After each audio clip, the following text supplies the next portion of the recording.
guys, it's Kirsten with Sleeping on the Job podcast. And I'm really excited today because I haven't posted in a while because it's that time of year, I'm assuming for everyone. And so with me today is someone that we've been playing phone tag and everything for a while. But with me, I have Classy Clay Schulte. Cassie Clay Schulte. Okay, so say hi. Hi, guys. Okay, so today, and Cassie and I were just talking back and forth about this is not going to be a sugar coated, feel good, blow sugar up your ass kind of podcast for the next half an hour. This is going to be tell it like it is. So you want to be a professional, do this, don't do this. Does that sound accurate? Yes. And you guys will probably see me giving advice in a lot of groups, partially because I'm frustrated with the advice that I got in groups when I first started, because I felt like I was getting all the wrong advice from all the wrong people. Yes. But I often get people, they get mad at me and they're like, you're a bully, you're being mean. Someone will ask for constructive criticism on their mini session ad and they're giving away a bajillion photos for $25. And I'll say, hey, your work is beautiful, but you definitely want to raise your price. Those aren't professional prices. Let's get them raised. You deserve more. And then people get mad at me and I'm like, who is the bully here? The person who's telling you, hey, you're a human being, you're really talented, you deserve to make a fair salary for your work, or the person who's saying, no, your work is totally worth only this chump change that you're charging. That's the person that's being mean to you. And I think we always lose a lot of tone when we're in Facebook groups and we're talking just via text. And so I'm really excited to sit down with you and really chat. And one thing to remember about me is I am Southern. I live in South Carolina. I am from Texas. Sometimes my accent comes out a little bit. And I also have the personality of Buddy the Elf. And I'm always happy. I'm always nice. And so I will sometimes say things and not sugarcoat them because I mean them in a nice way, but I forget to add sparkles and emojis and all of that. And so people that think it's rude, but I swear I'm nice. I'm like a golden retriever. And I just want to help everybody, especially when I see female business owners out there who are not valuing themselves. Because as a woman, how many times have we gone to job interviews and the salary they offer you is crap, or they assume that you just want to be the secretary when you're there to apply to be a lawyer or whatever. And here we are opening our own businesses so that we can treat ourselves like the CEOs we are. We can set our own prices. And then we're treating ourselves worse than those bosses out in the workforce who treat us like idiots. And so I'm very passionate about helping close that wage gap, especially when it's self-enforced. Well, it's funny. I'm like a TikTok addict. I'm embarrassed to even say that out loud, but it's so true. So like, I'm sure from now on, I'm going to start a lot of sentences with, so I saw this on TikTok, but there's a thing going around on TikTok where, well, of course, women make less money than men because they apply for jobs that are less than what men apply for. Men apply for doctors, lawyers. Women apply for female doctors, female lawyers, So anyway, so that's why they get paid less. I actually did an experiment once where we said, okay, everybody close your eyes and picture a male photographer. What's he doing? What is his expertise? Does he do commercial shoots? Does he do babies? What does he do? What do you expect he, charges per session? What's his day rate? What do you expect his take home is? Does he have a business license and insurance? Is he supporting his family? Paint that picture for us, or paint that picture in your mind. And then we said, okay, picture your typical female photographer or your favorite female photographer, or even yourself. What are you doing? What are you getting paid? What are you charging? And the differences were embarrassing. Everybody assumed the male photographer was shooting supermodels and worked for like a magazine and had all this gear and made all this money. And everyone that's, described the female photographer was like, she takes photos of her kids and her friends and does it as a hobby. And it was insulting and eye-opening. Yeah, I picture myself spinning around with my tickle stick, just la la la la. Okay, so let's jump into some of the stuff that I get hate for. And the thing that I just got to say, the thing that makes me a little bit nuts, and it's causing me a little bit of burnout, I'll be honest with you. So I have like 12 Facebook groups, and some of them are, not photography related, whatever. But like a lot of my groups are photography related. Everything I do is free. I have 250 tutorials on, my YouTube channel, all free. I don't monetize anything. It's easier for me to show you than to describe, quick select, make a duplicate layer, warp it. It's just easier for me to take your picture and show you how to do something and blah, blah, blah. So everything I do is free, free, free, free, free. But then if someone gets defensive and starts being like, fuck you, blah, blah, blah, but then someone else just joined the group and, hey, I put together this course and for, $39.95, I can give you all this advice. And then she makes $100,000 selling her course of stuff that I'm trying to give away. But then people get defensive and pissed off when I try to give away the advice versus putting it together and selling it. You know what I mean? Yes, and I noticed that too. Sometimes people tend to disregard free advice, but then they'll listen to paid advice. And I give a lot of free advice. We really don't monetize our group that much because I just want the information to be genuine. I don't want it to be, hey, listen to us and let me sell you something. I do sell a couple of things, but I really try to kind of keep those two things separate. And, we give out so much free advice and we're just met with so much defensiveness, even by people who come to the group saying, I want to be profitable, help me. I want to make $60,000 a year after taxes and my sessions are $150. Am I doing it right? And we're like, no, not at all. And we try to say it really nice. They just get so mad, and defensiveness is a normal human reaction. But, and actually the last person you had on, Miss Deborah Cook, who I adore, especially when I get to listen to her fancy voice. Yeah. I just could listen to her all day long. Yeah. I was actually her model at the Hilton Head big newborn photography conference that they did because I live here and I was pregnant and I was actually going to go to that, but I didn't end up enrolling because that was when I was planning to be in my first round of IVF. And then I got pregnant without all the needles. I just had to do all the other drugs. And so I was a very lightly pregnant model for her. But so I got to listen in on some of her workshop, and she even went into pricing and talked about, take this photo first because it's what mom wants. And, this is the photo that's going to sell. So make sure you get this photo. And she talked about pricing and digitals and valuing yourself and don't give it away and don't be cheap. And like, Deborah, she doesn't sugarcoat either. No. Although everything she says is better in her accent. And I just feel like she could insult you and it would sound wonderful. Well, maybe that's what I need to focus on.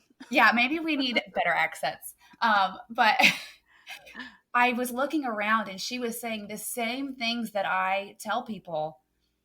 And they were listening intently and writing it down. And I was like, nobody jumps down her throat for telling people that they're worth money. So why, when someone tells you that in a photographer group, do we jump down each other's throats? And who do you want to take advice from? Some random person in a photography group who you don't know if they're profitable. You don't know if they take all their photos with their phone, if their husband is supporting them, if they're a crazy person, or if they're a profitable photographer with, a studio, or they're established, or they're making money and they're contributing their household. And who do you want to listen to? The person who's just telling you what you want to hear, that's going to be detrimental to your business, your reputation, and your family's financial well-being? Or do you want to take the advice of the person that might be maybe a little harder and involves a little hard work, but it's going to make you the best professional you can be? It's going to help you be profitable. It's going to help you make a real salary and pay for your kids' braces and college tuition and Christmas gifts and a vacation, not just some fun grocery money. But take good photos. Yes. Oh my gosh. A lot of people don't know how to take good photos. We have that end of the spectrum, but then we also have the end of the spectrum where people have amazing photos, but they just still think that they're too new, and they have fallen for this old school myth that you have to be cheap when you first start out. And I think it's important for people to realize where that came from. So, 10, 20, 15, whatever years ago, before digital and all of that, there weren't as many photographers in a town, for one. And so you would go, apprentice with somebody and learn the ropes. And, they would tell you, have a cheaper session fee because you're new. And those session fees back then didn't include all the digitals. They didn't include squat. So right. That's where that came from. And so you might have a $50 session fee as opposed to the established photographer's $250 session fee, but then you still went and did in-person sales or whatever afterwards and sold that client or that model or that portfolio building client they're, I don't know, they didn't sell the negatives then, but they sold prints and canvases and albums and all of that stuff. So they weren't anywhere near as cheap as new photographers think they need to be these days. And that's what's really killing our industry. And then it's like, how do you get out of that? And how long do you have to? I know photographers are like, well, I'm new, I have to be cheap, but they've been a photographer for 4 years. Or, shoot, there's people local to me that have been photographers for 15 years and they're still charging $150. Right. And so just where does that stop? And when that was the norm back in the day, there was maybe, 10 established photographers in town and 2 new ones. And now there's 10 established photographers in town and 200 new ones. Yeah, that's how my little town is. Yeah, I think that's how every little town is. And if you live in a military town, you're getting 20 new photographers every time you get a new crop of military people move into the area. So, and it's just, just like we say every Christmas, a whole bunch of people get Canon Rebels, and then we've got new photography businesses a month later. Right.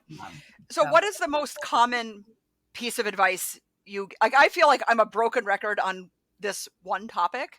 That is exactly how I feel. Okay. Yeah. And I feel like I'm just talking to myself.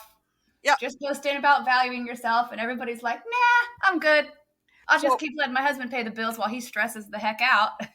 Right. So I feel like I'm constantly saying, I mean, like literally 5, 6, 10 times a day. Do you shoot on 2 memory cards? Oh, that's what you ask all the time? All the time. Yep. And I have a similar one. Like people say, I have no expenses, so I don't have to be expensive. I already have a camera. I get that. Well, someone gave me a camera, so I don't need to charge. I don't have any expenses. And I'm like, well, first of all, do you have a backup? Yeah. What happens when your shutter goes out during your day where you booked 25 mini sessions for $100? Well, my point is you can reshoot a mini session, right? I mean, it would suck. Yeah.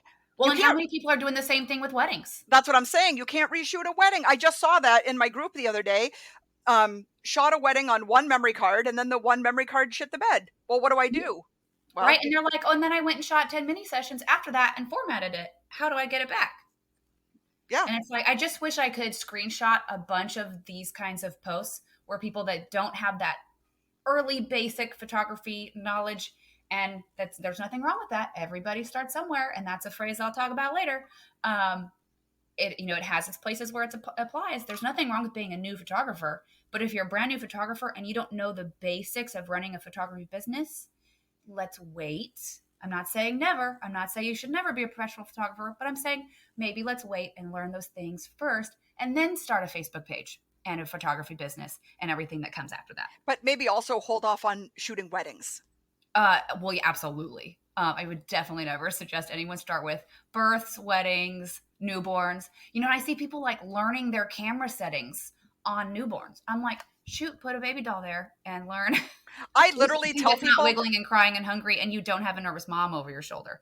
Yeah, and that's a mistake that I'll admit I made. Like I was like learning new things on clients when I first started, and it's like, this would have been so much easier if I didn't have clients over my shoulder, and I just like sat down and learned this first. Like I tell people all the time when I'm teaching them how to shoot in manual, and they're like, oh, well, perfect, I have kids. I was like, no. And I'll tell you why. Your kids don't want to sit there and smile for an hour while you're figuring out what ISO to put your camera on, right? First if you have my child, I get my camera out and he's 1.5 and he puts his hands up and tells me, all done. Yeah. Bye-bye. And he runs. And then he tells me, no. So yeah, shoot on anything else. I remember a photography tutorial that I took like in high school. The subjects that it suggested were spoons and oranges. Oh, mine are nail polish containers.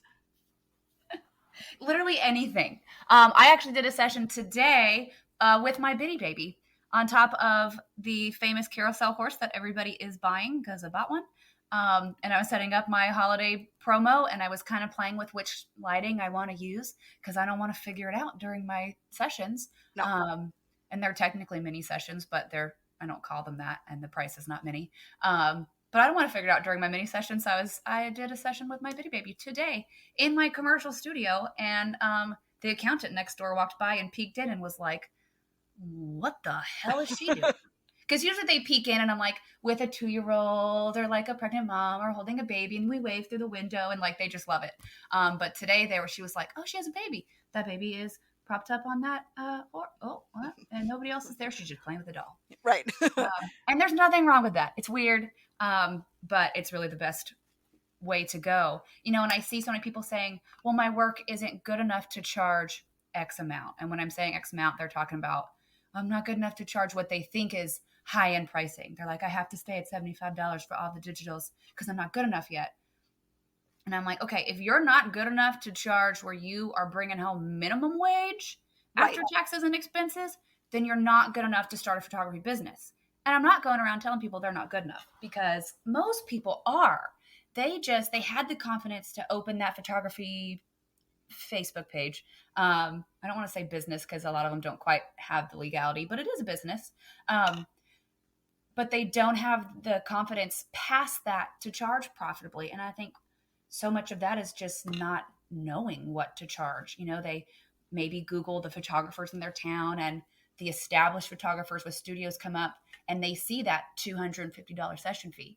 And they don't realize that photographer does in-person sales or whatever, or that's just, they do packages and they're making $1,400, $1,500, $2,500 a session, but they just assume that session fee includes everything. So then they're like, well, my session fee should be $100 because I haven't been around as long. And it's just like, it keeps getting worse and worse and worse. And, I want to tell everybody, you had the confidence to start a photography business. That's a big deal. You made that Facebook page, that Instagram, you made a website. You started telling your friends and family that you're doing this. That's a big deal. You put your neck out there. So if you've got that confidence, you've got to have the confidence to charge profitably. If you don't feel that your work is good enough to make at least a measly salary, what someone would make flipping burgers or whatever, and obviously we should aim a lot higher because this is a skilled profession. We should all at least be making more than what a teacher makes in our area. And it's hard. It's hard. It is. And I think people don't realize how hard it is to be profitable. And then when you have us in groups saying, you do need to charge probably for something for a mini session, or you're going to need to make $800 at least per session. They're like, oh, you're greedy and pretentious. And I hate that. Oh, I'm greedy. I'm like, I am not greedy. I make the average salary in my area, right, which is too low to begin with, to be honest. And I'm not greedy for wanting to provide for my child, and then you have the other end of the spectrum where people feel like they're morally superior because they're doing cheap sessions. And it's like, no, my moral obligation first is to my family and to my husband and to my marriage. And, and if I was so financially sound, if I won the lottery and I still wanted to be a photographer and I wanted to, give back to my community with photography, I sure as heck would not just be posting randomly like most people are and taking any client who comes my way. I'd be working with the Battered Women's Shelter. I'd be working exclusively with Boys and Girls Club or other organizations for people who truly can't afford photos. Not the middle-class moms who are wearing $60 yoga pants, getting Starbucks every day, and then they're going to the super cheap photographer, and that photographer is thinking, oh, they're going to, they love me so much. No. And they probably do love you because they're taking advantage of you, whether they know it or not. Nobody ever puts their money where their mouth is when they say, I'm cheap for people who can't afford it. It's like, no, you're cheap for people who can afford it. Right. And they're just not paying you because they don't have to. No. But when I say it's hard, I mean, running a business is hard, but I'm talking about it's hard having the pressure of like, all right, I have a 2-year-old and a newborn and a whatever. And they all have to be looking at me and smiling. And the picture has to be in focus and exposed correctly. And I can't crop off anyone at the ankles. And I have to do the rule of thirds. And I have to have this. And mom has to look slender and dad has to look handsome. And the kids have to look happy. And then mini sessions, for the sake of calling them mini sessions. But it's like, I had 8 mini sessions, 8 or 9 Sunday. And that dialogue is going through my head with every single session. All right, Mhm, the next one. absolutely, and The even next one, just it's a running a business is hard. I mean, think about it. People major in business and marketing, and that's essentially what you're doing. You're running a business. You're probably in charge of all your marketing unless you've hired someone, and you're a photographer, which people also major in photography. So, we are deserving of a good fair salary, and I use teachers a lot as an example. You don't see anybody out there being like, "Yep, teachers get paid too much. Yep, we should really pull their pay down." No, no one says that. But here we have, if you look at the majority of photographers in our industry, so many of them at the end of the day, which if they really count what they're making, which let's face it, a lot of them aren't because they're not paying their schmexes, um, they're making a lot less than a teacher, like a fraction of what a teacher makes. right. And I'm so tired of oh, well, I don't charge that much because I'm a stay at home mom. Nope. And there's nothing wrong with being a stay at home mom. I think they're awesome. And I think being a stay at home mom is really, really hard, but it's also an amazing gift. But not one that means you deserve to make less for the same job. And I think we proved that when we had the pandemic, Right. because suddenly everybody was a stay at home mom while they were working. And that technically makes you a work at home mom, which is hard in different ways. And, um, no bosses were like, okay, you're going to work at home and I know you're struggling and you've got your kids but I'm going to cut your pay just because you're at home with your kids. Right. So, it's a gift to be able to have kids home. And I'll admit, I can't get anything done with my kid home. Like literally nothing. If I had to work with him home, I would lose my mind. So it's hard. And I definitely commend, I'm like, if anything, you need to make more because you're Well, that having was to work so much harder. so when I was a photographer in the early 2000s, um, my kids were 1 and 2 years old when I started on my own. I worked under, for another photography place in my 20s and through college and whatever. But then when I had my babies, I found myself divorced with two babies. Anyway, so I wanted to start my own photography business. But it's one of those things like for minimum wage, like now it's like I don't put on pants for less than $400, but it was the same thing. I'm not going to take time away from my babies for minimum wage. No, absolutely I'd not. rather be with my babies.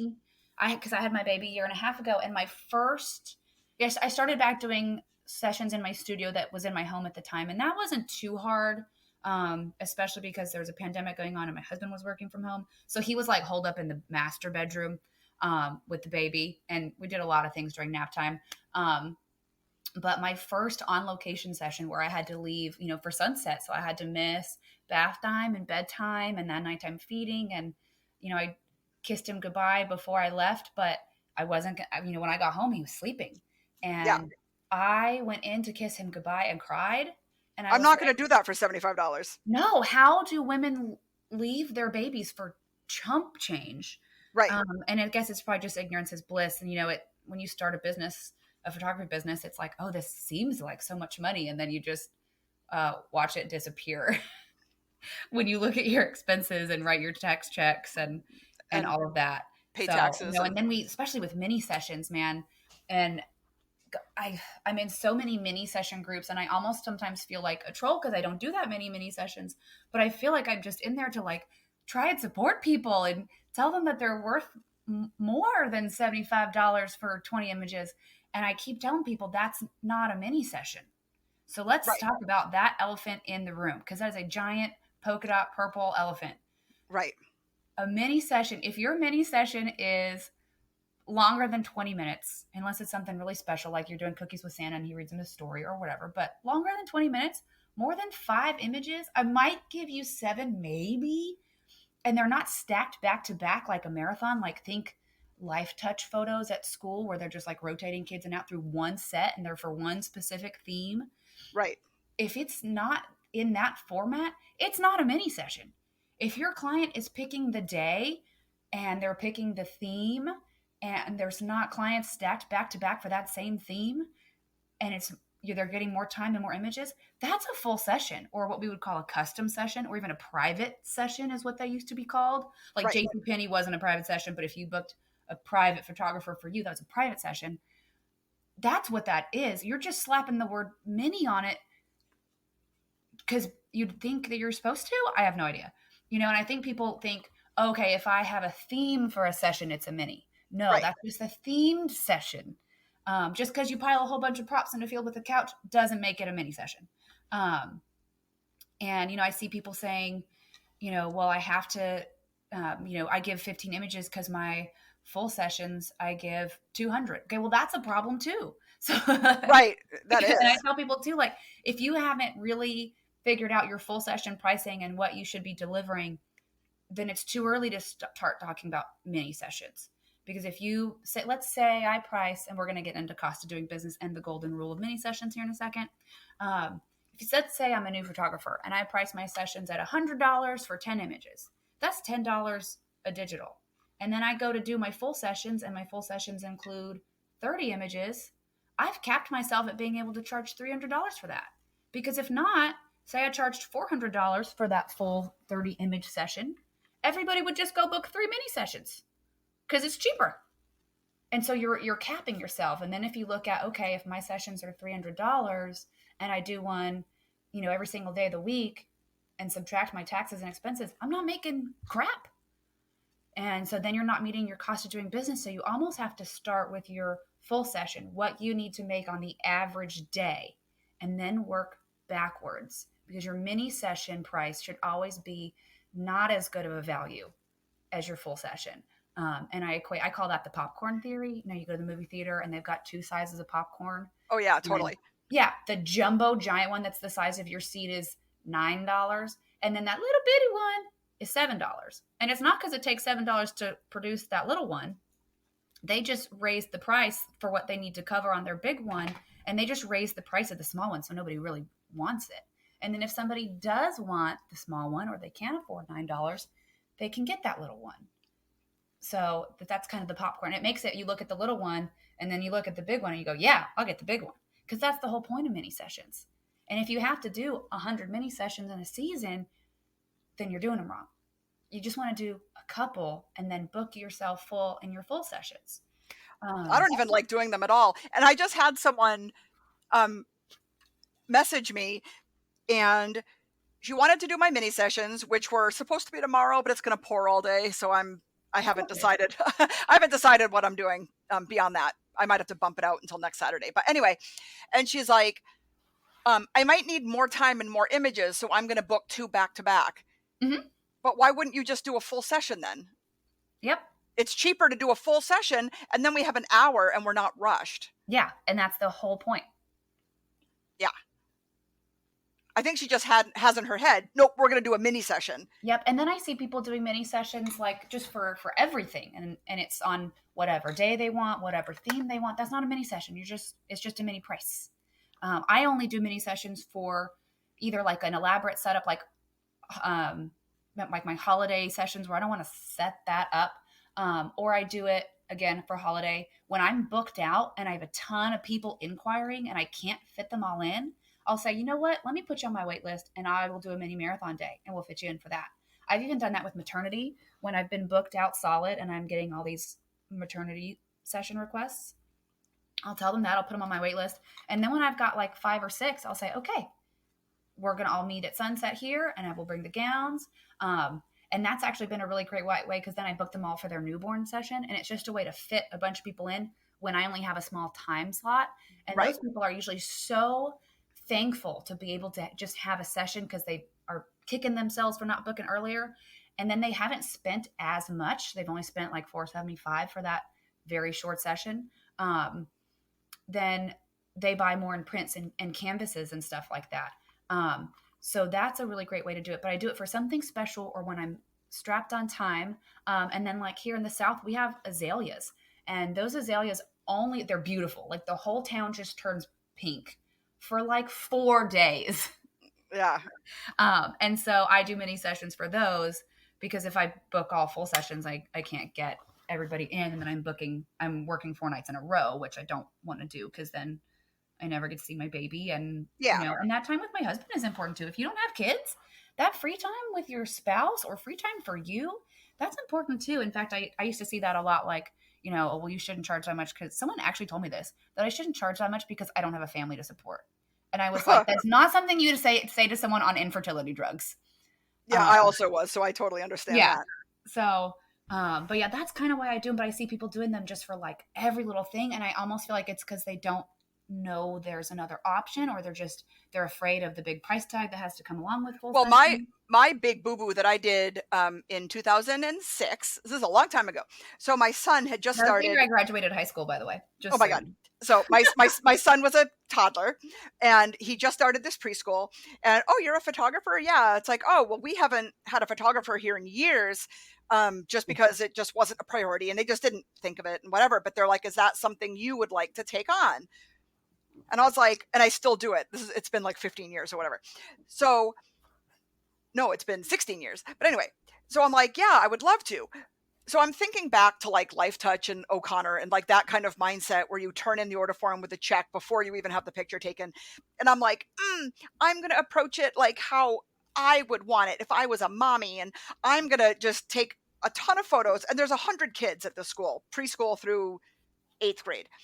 So, 100 and something kids, and I'm blasting away. And I made a whole big proof book. And parents, when they drop off their kid, they would find their kid's proof and order from this form. This is before digital. This is, they'd order a print package, ABCD, 8x10, 5x7, whatever. And so the very first year, I made like $300 gross. And I was like, For so oh, much work. for so much work. And that was before I even had to like order, which is a whole other, couple hours. And I was like, what? Because people would either like forget or they would, whatever and whatever. And so I told the director of the school, I said, okay, I tried to approach it like, I want all the moms to love me and whatever, but it didn't work. It did not work. And So that's the last job in the whole world I would ever want to have. The girl who does it here is wonderful and super talented. I remember last year being so sad because we kept our kid home because of COVID, and I was so sad we were missing that first school picture day. Well, he just had school pictures, and I was so excited. I sent him in the cutest outfit, and I did his hair, and my kid is screaming bloody murder in every photo, and he's even like he's just sitting on this cute little stool, and they're not hurting him, but he even is like flinching away from the camera. And you know what? I bought those photos, but I feel right. so bad for that woman because I know that's how they all went, and I know that most parents were like, "Well, I didn't get a good photo," and she sent me like 12 photos. But that most parents complained, or my kid's not looking, or or $18 for a digital. I think that's what I paid, and I was like, I am going to buy the photos of my kids. And I noticed too, everybody is like just putting the screenshot of their photos. Look at the cute photo that my kids Yeah. took at preschool today. And because that's all you really want it for is like the memory and like the future blackmail. Oh yeah. But everyone's just like shotting it. And so I was like, I'm going to buy it. And I bought it with pride. And I may not buy a big canvas of it, but let me tell you, I put it on Facebook and I was like, I'm so proud of my kid at picture day. But Yeah. that is a hard toddler preschool picture day. Well, That's a hard but job. that's back to being hard, especially, at my age, it's like, my back hurts, my feet hurt and whatever. But the My back next, hurts at my age. well, right. I mean, it's a taxing job. It's a taxing job. But by the time when I did it, the following year, and okay, order forms are going to be due Monday, photo day is going to be Friday. I ended up making 3,000. Awesome.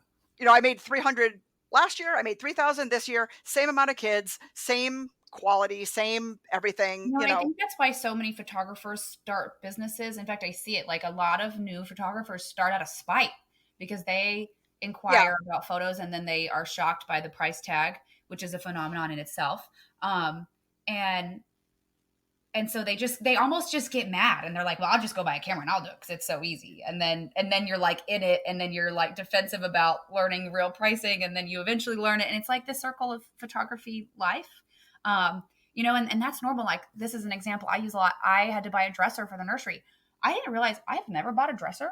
My parents bought them for me, and then I just took those to college in my apartment. And then I married a unicorn of a man who had fantastic furniture in his college apartment. We used that for a while. I just haven't had to buy one. And I went to buy one. And I'm thinking, yeah, like, $200-300 for a nice dresser for the nursery. No, that's not how that works. And I was like, it took me like 3 or 4 months to commit to buy one.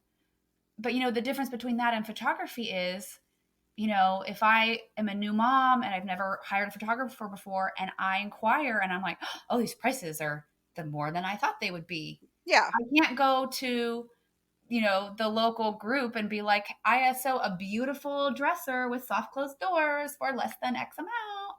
And then it's not like a bunch of furniture stores are not throwing cheap, really nice dressers at me. But that's what's happening. That's the issue. And I don't blame clients for coming in with a budget or not knowing about photography pricing when they inquire. Not at all. I was shocked when I inquired for my wedding photographer. But the problem is not that clients don't value photography, because if they, if it was a normal industry and they inquired and they were a little shocked at the prices, but everybody charged the same and everybody charged profitably, there'd be no issue. People would Right. just save up until they can afford it, or they would get a smaller package. But instead, we have 19 million photographers who are like throwing themselves at clients to work for nothing. And they're like, pick me. I have no self respect and I don't like spending time with my family. Right. I'll do it. And it's just desperation, And then the other thing I see, the other end of that spectrum is there's those clients and those photographers who don't know what photographers charge. And I was one of those when I started photography. I'd made all the mistakes and I want to help people learn from my mistakes. Right. And I'm the first to admit that. I made all the mistakes. Oh my gosh, I was that dumb, naive girl with the camera when I first started. And I knew better because I had a business degree and I just shut that little part of my brain off and didn't listen to it. So maybe I'm really mostly mad at myself for not listening to that. But Well, tell us you real have quick. people that see your ads, like they scroll by and they see your super cheap ads. I'm a new photographer and I'm super cheap. Hire me. And they know that their last photographer they went to, that they spent $3,000 when it all came down to it with artwork and everything. And they know for good photographers, real tax paying photographers who take themselves seriously, they know what they charge because they've hired one before and they're scrolling past our ads when we're new and naive and embarrassing, and they're rolling their eyes and they're like, I'm not hiring her. She didn't mess up my photos. She may not show up. She didn't know what she's doing. I'm gonna look fat. I'm gonna be in the sunlight. And they're rolling their eyes and they're scrolling past you, and then they're calling their photographer and spending $3,000. Right. And that is something that took me so long to learn, and something that a local photographer who charges like $5,000 a session, something amazing. She said to me, because one of her clients came to me with baby number 2, and she saw her on my page and she put a bug in my ear and she said, I'm sure you were really excited to get that client. And I was like, yeah, she's wonderful. She's so sweet. I was so lucky to have her. And she was like, well, just so you know, she would have paid you what she paid me. Right. And instead, you did the whole session and gave her all the digitals for a sixth of what she would have paid you. And she was like, no offense. And she was like super mean, but I needed it. She was like, no offense, but that's not something to be proud of. And it was like, oh, yeah. And I see photographers all the time. How often do we see this, Kirsten? I would charge those prices, but I don't know how to find clients with those prices. And I feel that way every time I do a price increase. I'm like, oh, where are these clients? Those clients they're seeing our stuff. They're just not booking with us because they don't take us seriously, or they don't think they're going to get a good experience or whatever, because price is part of perception. Right. And I that's one thing I want to leave everybody with, especially, is you, first of all, you don't go out and find clients. You don't go stand out on the sidewalk and like look for clients. That's not how it works. Clients find you. You position yourself so when clients are looking for a photographer, they find you. But you do know those clients. You're probably working for those clients who are willing to spend a profitable amount. They're just not paying you a profitable amount because you're asking for less. Well, my daughter's friend, because I do the same thing and I still am, and I still struggle every time I raise my prices with that head trash and that mean girl in my head who's like, no one's going to pay you that much. But they will. Right. And you do have to have the work to back it up. People get mad. They're like, you can't tell everyone to just raise their prices. And I'm like, look, if your work sucks, I'm going to scroll past your post asking for pricing CC or whatever. Right. But if I'm stopping to say, hey, raise your prices, it's because your work is good enough. Right. Yeah. I don't buy cheap stuff because I just assume it's crap.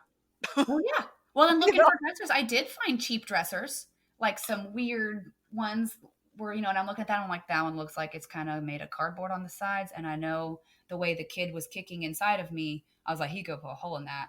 Yeah. Or it's gonna fall on him or whatever. And so anything that was like under $200, which was kind of my original budget, when I saw that everything else was 6, 7, 800 plus, I was like, I'm not buying that. It looks really nice online, but it's probably a piece of crap. Right. So, and I just wanted to buy one nice piece that will last him, for a really long time. And it just took me a really long time to wrap my head around that's how much dressers cost. I didn't know. I really had no idea.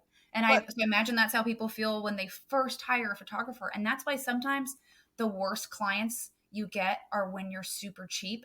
And it's partly because they've never been a photography client either. Right. And so they might show up in something that doesn't photograph well, or they ask all those questions, or and then a lot of times they just treat you like crap because they don't respect you, because your prices were like a giant flashing sign that says, "Hi, I don't respect myself, so you can walk all over me." Right. But then you let them walk all over you. Really well when you're cheap. And the second that you raise your prices from like $125 for a million digitals to $149 for a million digitals, they're like, "I'm not made of money. We're not rich people. You're a ripoff now." Yeah. And I learned that the hard way when I went from like super cheap to slightly less super cheap. Those clients who I loved, who I swore were so sweet, showed me their true colors. Yeah. Real quick. Yep. But they're not people I want to work with anyway. But now that I'm on that higher end, when I raise my prices, my clients don't even bat an eye. I even had one. She was like, "Good for you." That's how mine are. 100%. It's about time. Yes. And the last thing I want to leave people with is I see all the time people posting a screenshot of their mini session ad or whatever. And one comment that's like, "Oh, only 5 images for $125. That's steep." Yeah. And, and it's like, okay, that's some random Karen on the internet who probably lives in her mom's garage, or she's a super crazy woman who only shops at the dollar store or whatever. Like, she might be nuts or just rude, or she just might be crabby because her teenager talked back to her, or her car didn't start that day, or whatever. And it's like 100 people can tell you in a photography group, raise your prices. Your work is good. Other professional photographers are telling you, raise your prices. But that one idiot that commented on their Facebook post is the person they listen to. Right. Always. And we've got to really focus on who we're going to listen to. Are you going to listen to the random Karen who's bitching on Facebook because cheap screams? How often do you get something on sale and someone compliments it and you're like, "Thanks, I got it on sale." Right. Or people post, "Oh my God, this was so cheap." But when people spend a lot of money on it, they don't go brag about it. Nobody posts on Facebook like, "Oh my gosh, I just bought this expensive baby stroller and spent $1,000 on it." No. Right.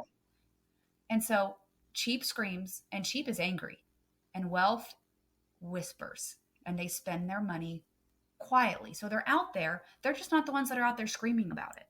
Right. So really focus who you're going to listen to when you're taking, this is the last thing that I really want to get out to everybody. When you're taking photography advice, don't take photography advice from your clients. They want you to be as cheap as possible. Right. Don't take it from random photographers. And that was like one of the first things I learned. Somebody gave me lighting advice and I followed it for a while. My work was just trash. And then I realized, because they told me I needed 2 equal lights on each side of my newborn. Oh, geez. And everything, they just looked so translucent and weird. And then finally someone was like, "Why do you have 2 lights?" And someone explained to me, and I went back and found that post, and I looked at the person who gave me that advice, and I looked at their page, and their work was atrocious. And they didn't even have a business. They just did it as a hobby. Like, they might have been blind. I don't know. Right. And I don't mean that in a bad way. I just offended all the blind people. I'm so sorry. I didn't mean that. But her work, she had no business giving away photography advice on lighting. Right. And I didn't know. I just was like, "Thank you for the advice." And I followed it for months, on clients. And I was like, "Why does my work look so awful? Why are these?" And then you run out to Amazon and buy that continuous lighting kit for $50. Hey. Okay. No. Okay. Hold on. Wait, hold up. Continuous light from Amazon. Hold up. You have to leave in 2 minutes, and I need to wrap up. I need to say 2 things. I can give you a couple extra minutes to defend myself. I really do use a continuous light from Amazon. But the kits where you get a bunch of them and a bunch of extra stuff are crap. There are some good ones from Amazon. If you want to know which one it is, shoot me a link. And I used to feel so bad about shooting with a continuous light, but there's a really good article, and it's on a really good blog. I don't remember which one. And it was talking about how, 10 years ago, continuous lights were crap. But these days, some of them, there's still a lot of crappy ones, and most of them are on Amazon. But there are some good ones, I swear. Like, you can look at my work and tell me, like, when I tell people I shoot with this, like, continuous Amazon light, people are like floored. And part of the reason I do it is because I have several autistic clients, and the flash bothers them. So that's why I do it. And I like to do a lot of video, and I'm just lazy. I don't want to deal with triggers and shutter speeds, and I don't know, I'm just lazy. But I also shoot with JPEG, so I break all the rules. But you have to know the rules. You have to know the rules before you can break them. Absolutely, absolutely. And I was breaking them before I knew them, and that was bad. That was really bad. Don't do that. But if you know how to take pictures, I can make the continuous $50 kit work because I know how to take pictures. Absolutely. And I did. And that I was actually using like 2 of the umbrellas because I already had a kit. And the lady was like, yeah, you need equal lights on each side so you have no shadows. And I was like, oh, I thought shadows were good. Okay, crap. And so I had it was like the cheap umbrella and with 1 light bulb in it. Those are not enough. No. Like the one I have now has like 12 or something. And it's much better. But yeah, I had it on equal sides. And if I had just looked at her page then and been like, do I want my work to look like this? No, then I'm not going to take her advice. I will just thank her for her advice and for taking the time, and then take advice from someone whose work I admire. And the same goes for business. Don't take advice from someone who is making $2,000 at the end of the year before their expenses, because their expenses are coming out of their shared joint marriage bank account. Right. And their husband doesn't realize all the money she's spending at Home Goods is going to, photography and stuff. Yeah. So you don't want to take advice from that person. And I don't want to come down on people who are giving advice when they shouldn't be. Because I think it's sweet. It's very well meaning and there's a lot of heart behind it. They see their photography idols giving advice and they just want to be like them and do that. And I went through that phase. I went through a phase where I was like, here's what I do. And I still really sucked. And so now in my group, if people are giving advice and they're like, I charge $100 for a session and I'm doing great. We're like, no, you're not. We have a rule in my group. Do not give bad advice. And, we can't always be the judge on what's good or bad advice, but we kind of, we're like, don't give unprofitable advice. Or if you're not proficient in something, don't give advice. Be here to learn. Right. If you're going to comment and just because we don't want bad advice getting thrown around in the group, because this isn't a hobby group. We're not a group about embroidering for fun or whatever. This is people's financial stability, and financial stability has an effect on your children, their education, their marriage. And so it's a very fragile and important thing, and I think we need to treat it that way. And I have seen in the last couple years since I started my group, and for a while I was just a broken record, Cott's doing business. And everybody was not listening to me. But now I see my members from my groups going out into other groups and they're like, hey, use this blog and use this calculator and do this. You're worth more. And people used to never go out and tell people raise your prices, you're worth more. And now I see it all the time.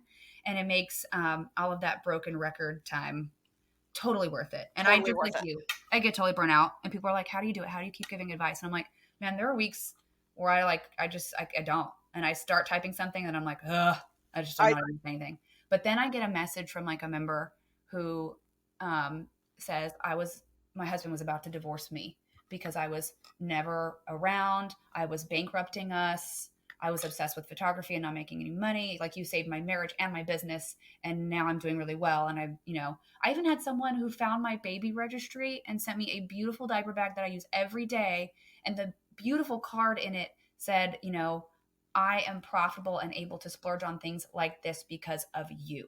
And that's what makes it totally worth being that broken record and getting called a bully for telling people that their work is beautiful and it's worth Right. Such a bully. If that makes me a bully, then I will just continue to do it and take it. Then I will own it. I will own it. And I will not stop fighting for women and trying to close that stupid wage gap, because it's especially sad when we impose it on ourselves. I agree. So I just want women to know that they are worth more, whether they're a woman, a wife, a mother. We are not worth less because we had a baby or because we got married or because we're women.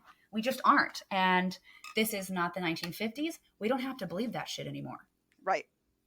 So But I that's just have to add, as far as that goes, I've been a single mother for 17 years and a photographer for 27 years. But my business literally has supported me by myself since my kids were 1 and 2 years old, and now they're 17, and my son turned 19 last week, because I've always run my business to be a profitable business. Yep. And I wish people realized if you want to make just Starbucks money or just grocery money, then just work grocery time. Yeah. You know, like you shouldn't, if you're doing like 65 million minis and you're doing 8 sessions a week or something like that would floor me. I'd go for like 7, 8 a month and I'm tired. But if you're working your butt off, you should be making money, and we need to stop vilifying financial success. You're not a villain if you're making money. It's not a bad thing to support your family and be paid fairly. You wouldn't walk up to a barista at Starbucks or a teacher or a nurse and say, you don't deserve your salary. You're Right. greedy. You're greedy for cashing your paycheck. No, we would never do that. So why do photographers say that to themselves and each Right. other? That's the thing that like puts me into rage, like that little red guy from that Disney Emotions Inside Out movie where he's like, Yes. ah! When people are like, I don't charge. And I think it's funny too when people think the high end of photography is like $300. Right. But they're like, I don't charge those expensive, outrageous dollars of, prices of $300 a session because I'm not greedy. And then I'm like, rah, with the levers. I'm like, I am not feeding my family and providing for my child, and being able to afford health insurance is not greedy. Right. Period. It's not ridiculous. It's not unreasonable. Period. End of story. And we can educate. I feel like it's so much easier to educate clients on what profitable photography prices are, but photographers themselves don't value photography and they don't want to hear it. And that's what's really hurting our industry. So if you're out there, if you're listening, if someone gives you pricing advice and you feel that like defensive ball of like concrete in your chest, and it just makes you just want to defend yourself and be stubborn and go the opposite direction, open your heart, listen to that person, look at their portfolio, look at their business. Is that something you want to emulate? Then take that advice. And it's a compliment. When someone says raise your prices, it's a compliment. If you worked a regular job and your boss came out and said, you're doing a really great job, I want to give you a raise, you wouldn't be like, no, thank you. Right. Yeah. And so it's a good thing if someone says raise your prices. If somebody commented on my post, like another photographer, and was like, I think you should lower your price to $125 for all the digitals or whatever price, I would be like, excuse me, you just insulted me. And I've seen people say that to other photographers, and I will get on there and say, I don't think you meant this, but that is totally an insult. Her work is beautiful. It's absolutely worth what she's charging and more. But people don't realize it's an insult because they don't realize what it takes to make a real salary from photography. And I feel like that ignorance is bliss, is where a lot of that animosity in our industry comes from. Right. But everybody only wants to learn the fun editing tutorials and actions and, where to get the best props. They only want the fun parts. But if you're going to run a photography business, we got to do the fun parts and the not so fun parts. Absolutely. And I love the hard parts. That's my favorite part. I like the marketing just as much as I like the photography and the babies and, all that happy stuff. Yeah. So as a last thought here, I always give away a coupon on my podcast. So I'm just going to remind people, I have a code for my listeners for my Etsy store. It has some photography clothes. It has some, just random stuff, digital templates, downloads. My bumper for the 8200 is in there. So this coupon, it's 20 off 75, all capital letters, even the numbers, but 20 OFF 75, $20 off of $75 for anything in my store. And then Cassie, real quick, tell people where they can pick up what you put down. So I am now a backdrop designer for Intuition Backdrops. And I've got some really amazing backdrops that are very hyper real. They've got that natural bokeh in them, which makes backgrounds so easy to edit. I've even got one that makes it easy to add sky overlays. You can get those in the Cassie Clayschult collection for Intuition backgrounds, which I can't even believe. Like, my name is under Carolee Case, and it's like, holy crap. I I just have I I can't have even backgrounds. I have backgrounds for fancy fabric, and it's always like hee hee hee. I know I mean I can't even like believe that my name is next to hers. It's just crazy. Yeah. And then you can go to my website, CassieClaySchultzPhotography.com/learn. And I have online mentoring. I have one-on-one in-person mentoring. I've even got like an editing mentoring that I do where I will edit one of my photos and show you how I edited it, or I'll edit one of your photos and we'll do it live via Zoom and I'll show you what to do and where and edit and how I do things. I've got some business courses, and then I have some little things like some bokeh overlays. If you're like me and you're really effing sick of untangling those stupid ass fairy lights, Oh I yeah. just photographed them all and made overlays because I will not sit on my studio floor for hours anymore untangling those stupid things. No, I My agree. husband hear me cursing from the studio, and he's like, "Throw those away! I know. Stop using those." And there's been a couple times that I've brought them to him, and I'm like, "Please, honey, don't you love to untangle things? You're so good and strong, and I need No. you to do this for me." So I've got those. And then if you want real photography advice, you can join Profitable Non-IPS Photographers. But I'm warning you, there's a wait to get in. We have 3,000 people who want to get in. And when we add too many people, we get too many people who are like, "You're greedy for charging profitable prices." And then they all gang up together and they get mean. So we filter people in, but that's a really great group. And I also have the Professional Baby Holder group, where we talk about holding babies and all things newborn photography. Oh, wonderful. Wonderful, wonderful. All right. Well, that's all good information. Woohoo! All good information. We did it. And I don't know if anybody heard, but there's a puppy that has been scratching my computer this whole time and grunting and demanding that I scratch her butt this whole session. So if you guys heard weird noises, it's a cute little blonde puppy. I only heard one, and normally my Great Dane tries to get up in my lap during the podcast. So she was over here like trying to knock it off my lap, and I was like, "Be cool, Missy, be cool." Yeah. So yeah, she's ready to go for an RIDE. I can't even say it. Oh, my dog went on one this morning. Normally, Wilson knows how to ring his potty bell, his little doorbell to go outside. So it's raining out, which is probably why he's left it alone. But normally you'll hear ding-a-ling-a-ling-a-ling-a-ling in the back of the podcast, like, oh, Wilson has to go pee.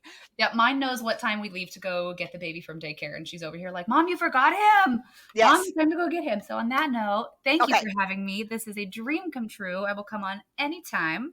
Yeah, wonderful. I'm going to go pick up my sweet baby from his little preschool and see what gorgeous craft he did for me today. Wonderful. I'm going to go edit my daughter's senior pictures. I've been posting those all over the place. Those are the best ones. Yeah. Oh my gosh, what a big deal. Yep. So that's very exciting also. So, okay, I will see you in your group, or you're in my group, or I'm in your group, or whatever. See you everywhere. And we're going to continue to tell people that their work is beautiful and worth more than the change they're charging. Absolutely. All right. Well, thank you again. Thanks, Kirsten. Bye. All right, bye.